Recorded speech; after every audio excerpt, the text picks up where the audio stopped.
Jason Clark, CMO of Tectonic. Tell me about your vision, man.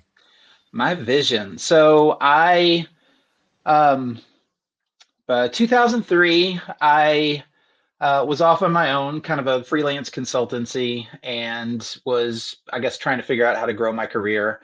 Um, I was doing a lot of contract work with a guy that owned an agency, and he really wanted to hire me, and I really didn't want to be hired. I was a little burnt out on agency life, so we started working together for 6, 8 months. And, after that time, we worked so well together, he let me buy into his agency as a partner. Um, he retired 5 or 6 years later. I bought him out and was 100% owner of Via Studio for a little bit over 20 years. I got it to a point where I was really happy with it, but I definitely saw that I wasn't built for that next stage of growth. So I started to look for um, a way to grow it outside of just business development. So I met Dusty Gullison. We were friends from an industry professional group, and we negotiated for about a year the merger of my business into his and sealed the deal in early 2022, 22, 3, yeah, no, 2023. And yeah, so that was the vision, right? Is to, you know, have autonomy in my career and life, and also keep things on track to where they are evolving and growing. And so we just started into year 4 of this merger, and it's going really well. And yeah, so happy with that trajectory. Part of that vision is to have a deep personal life. So we travel a lot, and my family, um, and so yeah, life is good. The vision seems to be working, as you can see. Also have a lot of hobbies, and yeah, staying busy, staying alive, and trying to be healthy, mentally and physically.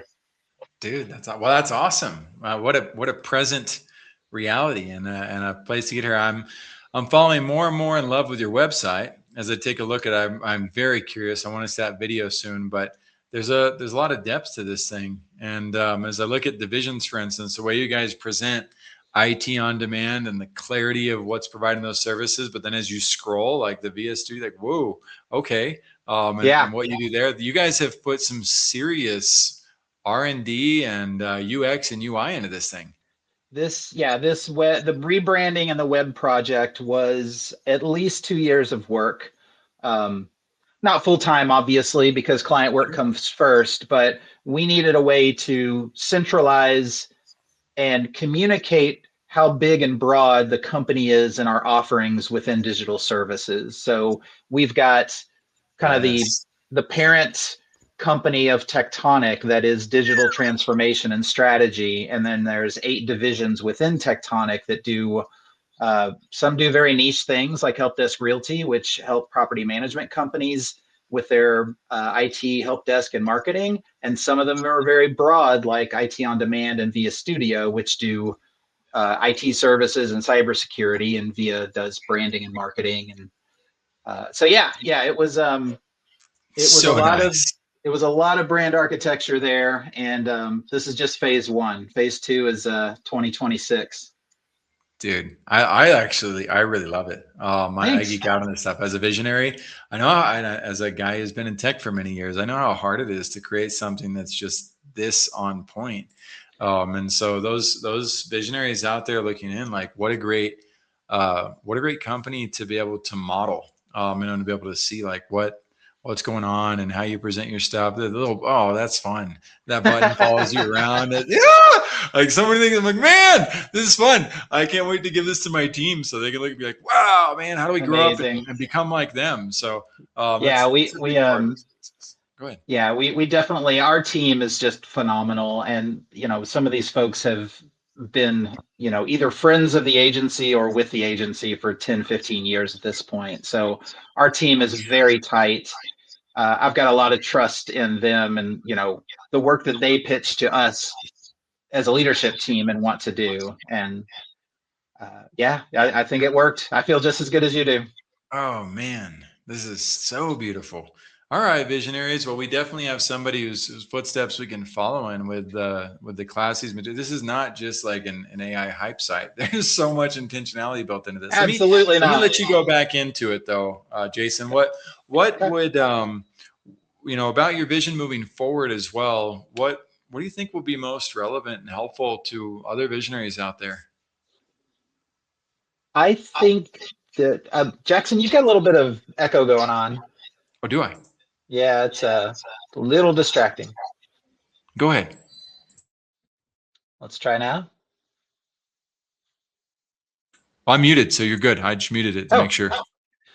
okay, great. Okay, so I think the takeaway here is both fearlessness and brand strategy. The fearlessness is not being attached to the past. And, what got you to the place that you're at in your career is not always the thing that is going to get you to the next stage of your career or your business. So, there's an old hippie quote, let go of that which no longer serves you. And that, I mean, honestly, that's been my life for the last 5 years. COVID taught us a lot of personal lessons, and selling my company taught me a lot of business lessons. Even so much that, I owned Via Studio for over 20 years. It's, I didn't start the company, but it was my baby for that long. And, I got phone calls when we announced the merger. People like, "Are you okay?" Um, it's like, yeah, I'm okay. I'm great. um, and probably this year that name Via Studio is going to go away, and our branding and marketing division will be entirely under Tectonic. So that is, again, like trying to communicate the scope and the scale of what we do and follow that vision. You can't think like, oh, what if maybe our old clients are going to be confused, or what if somebody sees this name and doesn't like it? It's like there's so many reasons to say no. One of my aphorisms is always find a way to say yes. Right? What's the best that could happen? I love that. And speaking of that, and to your point about the branding aspect, um, most people don't know that Upwork many years ago was called Odesk. That used to be what it was called. And most people know that Facebook is Meta. And the Right? whole Twitter and X thing is still a bit confusing, but it certainly hasn't played out, I don't think, against them, not from a branding perspective. Maybe other things that have happened along the way. Time will tell. But the chaos of the name change led to a PR and media storm that is still ongoing. Yeah. Like how much more media attention could you possibly get? And so there's a lot of opportunity there. So visionaries, don't hold yourselves back from the superfluous uncertainty. Dive in, do the thing. I like the fearless aspect, Jason. Call me. I will help cheerlead. I mean, Awesome. you've got, I mean, if you think about even like sports teams that rebrand either with their name or a new logo, there is always that uproar when the logo changes, right? People are Huge. They love it. fanatical They about, thrive on it. right? But Billion then, dollar problems. yeah, 6 months later, they've forgotten about it entirely, right? There's always a little bit of an averseness to change, but those people are going to stick with you. They're going to have thoughts. I can remember Yep. once we launched a website that had about 3,000 monthly subscribers, and they were used to a certain set of functionality. And we rebuilt this website with a much better UX, much better functionality of what the site does. And we had probably 100 phone calls in the first week of like, I can't figure this out, just change it back, because the audience was kind of older and set in their ways. And you know, our client was also very much like, nope, we're moving forward, get used to Yeah. it. And then you know years later, like we're getting into that role of evolution instead of drastic updates, and they've hung with us. The retention rate on that site is amazing. People aren't unsubscribing because of the UX changes that we did. And again, like the clients get a little nervous, the owners get a little nervous. It's like, sometimes you do make mistakes, obviously, but Of course. with the right strategy and the right thought process, it's usually just a little bit of a speed bump to help people get into the new paradigm. It happens. And I think that the lesson for all of us as visionaries is, again, we want to move forward. You have to evolve. We made a massive mistake when I was a junior co-founder of Restaurant Connect. We were working with Uchi, and Uchi is at 2010, it was a top 10 most important restaurant in America. And they had a 2.5 hour wait on a Wednesday afternoon. I'm talking like 4 p.m. when nobody eats. And this place was so sought after. Well, we made some changes to the reservation software. And the night before Valentine's Day, we got a call from them in a panic. They were triple booked. We triple booked one of the most important restaurants in America on Valentine's Day. And they of course, were going to have a little bit of a meltdown. And we were having a meltdown. And we agreed that we would make all the phone calls to apologize on behalf of the restaurant without making the restaurant look bad as well. Like, oh my gosh, like I felt like I was going to have a heart attack. So I'm calling people in Brazil, calling people in Canada, calling people all over the world who are coming to this restaurant, coming to Austin just to eat at this restaurant, to let them know we messed up their reservation. At the end of the day, more than I think 90 to 95% of the people that we ended up calling between that time period, they ended up working it out with us to eat at the restaurant the next day. And some of them were super happy and willing to do that were from Austin, and other people that were coming from Brazil, we were to prioritize getting them keeping their reservation solid. And the restaurant continued to be awesome. They didn't cancel our softwares. They were grateful for the $75,000 per year they were saving on what we had created and the quality. Yeah. But to your point, Jason, it can be a catastrophic experience like that. Or it can be something as simple as a landing page not going well for a campaign. Our key as leaders is again, how do we do what Jason talked about? What's the best case scenario here? What can come out of this? And what so would go right? That methodology. Jason, what can go right? So I'm gonna ask you one other question. I was gonna do a little break, but I don't want to with you. I want to just dive right into all the value we can get. I'm gonna ask you a leading question. I'm going to preface it. You guys have a strong team and you understand the value of mergers and acquisitions. You guys are playing in the sandbox nice together. A lot of solopreneurs really struggle to embrace that mindset. And a lot of people in the financial space and in the insurance space, it's like a dog eat dog, road warrior, cold feeling that's just it's not helpful for the world. I'll be honest with those of you who are still like that. So Jason's got, on the other hand, an opportunity where he's an entrepreneur, but he understands the value of partnerships and he's merging brands, and you got all these great leaders now. So there's all these minds and hearts that are able to work together, bring things to fruition. But my question for you, and again, if it's leading, be like, Jackson, you're wrong. Why do leaders hide from funding their visions? I love this question. Yeah, sure. Yeah, take that in. Audience too, take that in. All of you out there, comment on this. Why do they hide? Why do we hide from funding our visions? It's a vulnerability issue. It is ego clashing with vulnerability, in my opinion, right? It is this hustle culture world that we've been kind of conditioned to, and the Gary V's of LinkedIn and Twitter and Threads and all that, of you just have to grind until you succeed. And I have to be honest with you. I know people that have been doing that for 20 years and haven't gotten anywhere. So busy is broke. Busy is broke. Absolutely. That is, anybody that I consult with on a leadership team that's I'm too busy to do anything, and I will continue to lay this down. You have to be the least busy person in your organization. And that's not selfish, and that's not doing work. It is just availability to have the mindset to be helping and mentoring people and constantly getting things off your plate, right? The job of a CEO, the job of a CMO is to constantly be replacing yourself, making yourself redundant. You got it. Dude, we don't hear this from people, but I love it when it's different to talk to a visionary who's newer and somebody who has the decades of experience that you have. And it's like, Yeah. we need to open our ears to that reality and our eyes to that. And I've heard the president of Brigham Young University, Idaho, his name's David R. Bednar, back when he was president, he was taught by his presidents, your very most important and first responsibility is to find your replacement. And I Yeah. was like, that's so smart. Absolutely. Start with Right. that. So well said. Keep going, Jason. Yeah. I mean, it's succession.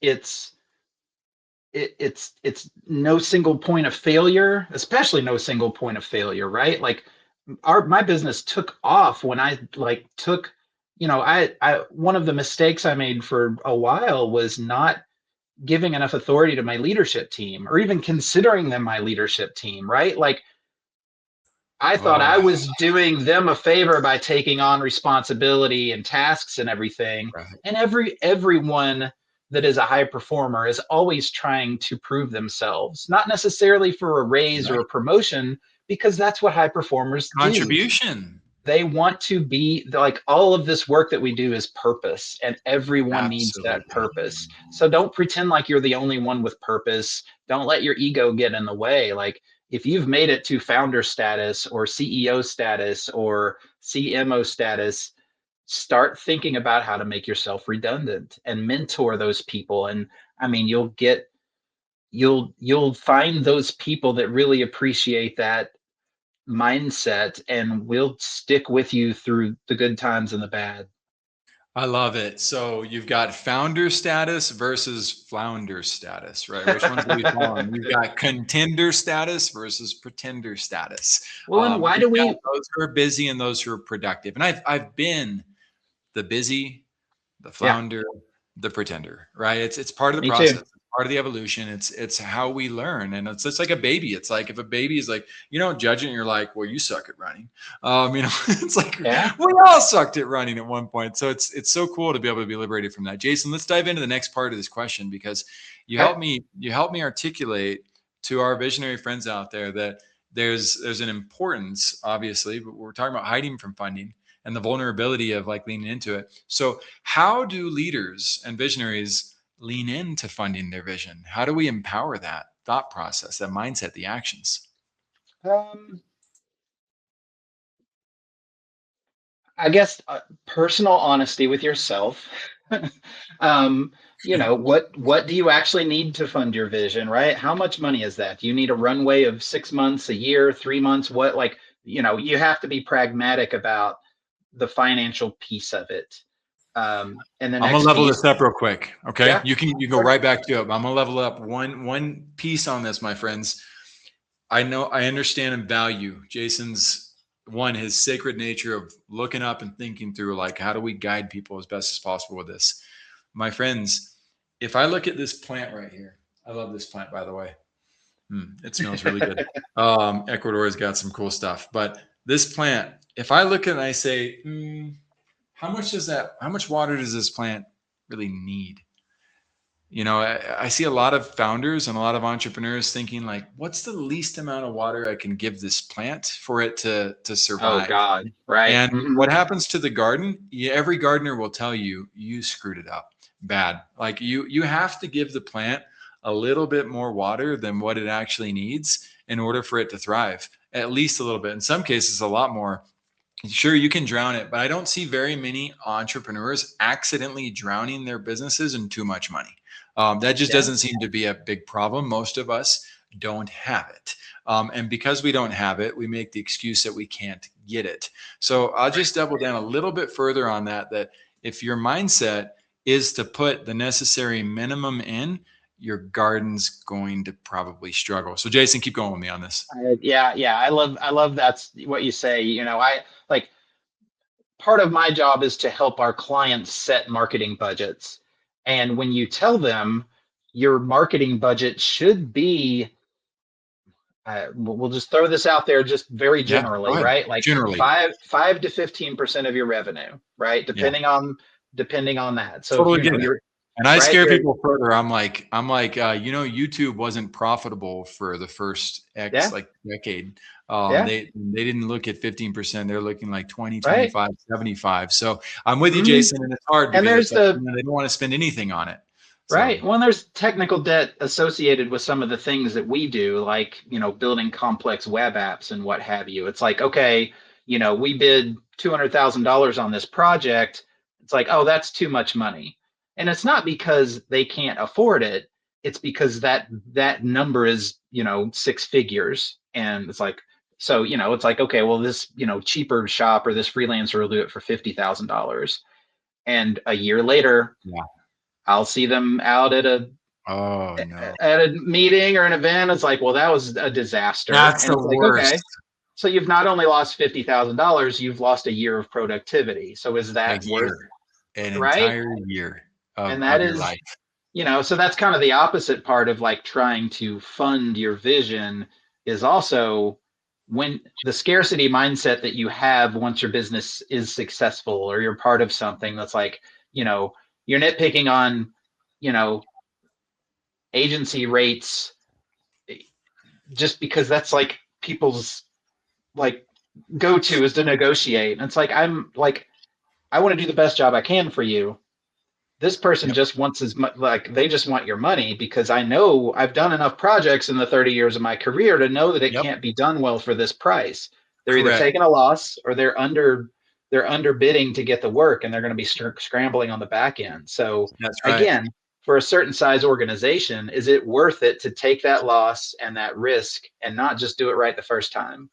It's And such a painful reality. It's so yeah, hard to help people. And guys, I pushed Jason into this. We're not two long haired, irresponsible, spend everything guys. We do have the long hair part, but and he didn't want to go this route. I know, but I'm grateful that you're willing to do this with me, Jason, because I think it's one of the greatest travesties of most visions is that it becomes a pipe dream because they're not willing to invest properly and moving the vision forward. And guys, we can still be you can't be a wise steward with your funding and hide and bury it in the ground. You also can't be a wise steward by just throwing money at the problem. Right? right. There's a There's a harmonious reality balance. that exists here where we've got to be responsible. And I can tell that Jason and his team, you can look at the website, you can see the team and realize like, okay, they've created a structure where there's safety. Right. And that safety comes about with pragmatic responsibility as well. Like he said, I call it there's these providers out there that are willing to take the minimum salary that allows them to be a yes man and kind of get the project in, and it almost always ends up in a disaster when you hire people like that because eventually they don't have the negotiation skills to say that they're burning themselves out, and so they're going to eventually turn around and blame you, or they're going to go get a client and leave you in the dust that actually took care of them because they also wanted like you to eventually say, hey, you know what, you probably want to raise just like every burger flipper on the planet, Yep. and they're just too scared to ask for it. But it really comes down to our own piss poor leadership as visionaries. It's like we have to take responsibility and be accountable for making proper decisions, even if those around us don't know how to do it. Well, lead the way. And Yeah. that's what we're designed to do. So, Jason, if this was the last chance you had to talk about vision and to talk to visionaries about how to help them move their mountains, what would your advice be? Let's end on that. Vision to move your mountains. Um, the fearlessness is the first piece is not being attached to the past, and I know we're coming back to the beginning of the conversation, but that is just so important, and I see it with both founders and people in leadership positions, as well as kind of that next level that we work with on a daily basis of like I'm afraid to tell the CEO the reality of a situation, right? And Yeah. it's not fair to anyone to not be as honest and candid as possible in business. Because you don't want to invest your emotions into it. Like save your emotions for your family and your health. 100%.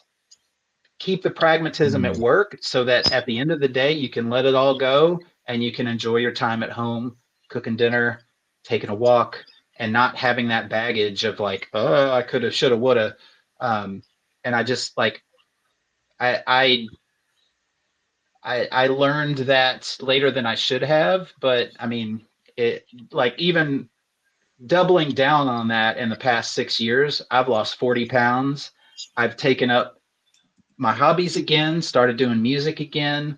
We cook dinner every night. Like, I am happy and fulfilled, and I am absolutely 100% present at the office and do what I need to do. And again, if you want to be a leader and you want to be a visionary, you can't have the weight of the world on your shoulders all the time. You'll just get burnt out and, either blame yourself or other people for things that you can be doing right now. Absolutely. I really appreciate how much you just poured into us. I can tell that you want to cram in so much value as you can in the last minute and last Oh, I opportunity. can So go for hours on that. I'm gonna do our audience a favor and ask for you to come back, Jason. I'd love to have you on for a longer period so we can really dive deep. Today, you inspired me to remember a quote from Jose. Well, it's from Martin Fierro, but Jose Hernandez from Argentina. And the quote talks about how it is so important to when danger is highest and when you're in this mode of fearlessness, that prudence is also at highest levels. So visionaries, we're not saying, hey, you've got a family of four to feed and you want to be an entrepreneur and you have no savings account. Be fearless and go and do it with no plan. Right? That's stupidity. That's not fearlessness. Right? Fearlessness combined with bravery, combined with prudence, all of that matters, my friends. Being a visionary and launching something that matters and creating it sustainably and at scale, it's not easy. It's simple, but it's not easy. And it becomes easier though when you find great minds and great people to potentially work with. So my hope is if you feel inspired by what was talked about today, reach out to Jason Clark as a mentor. Reach out to his team, see how they might be able to help. Same thing with us. What we're doing. You can reach out to me and my team. Connect with your favorite authors. Don't just read the book. Actually get involved with them and build relationships. It's amazing what can happen when you start to share your vision with the right people and do so in the right way. So Jason, we'll get you back here. Those of you who are visionaries that want to be on the show, click the button. Go to visionproslive.com. Top right corner, it says "Be Our Guest." Click that button, book your appointment, come and tell us how you're going about helping the world. We got 8 billion people to help, my friend. So let's go ahead and pull together and pull our resources together to do just that. And we'll see you guys next time. Jason, thanks again for being here. This was awesome. Thank you, Jackson. Hopefully we'll do it again soon. Woo, let's do it. Thank you for being here today. I'm really happy that you tuned in to Vision Pros Live. I'm looking forward to seeing your reactions as these episodes continue to move forward. This is going to get more and more fun. We'll have more and more engagement as well. We'll invite people to participate in the show. And thank you for giving us your time and attention. Have an excellent time building out your vision and becoming a vision pro yourself.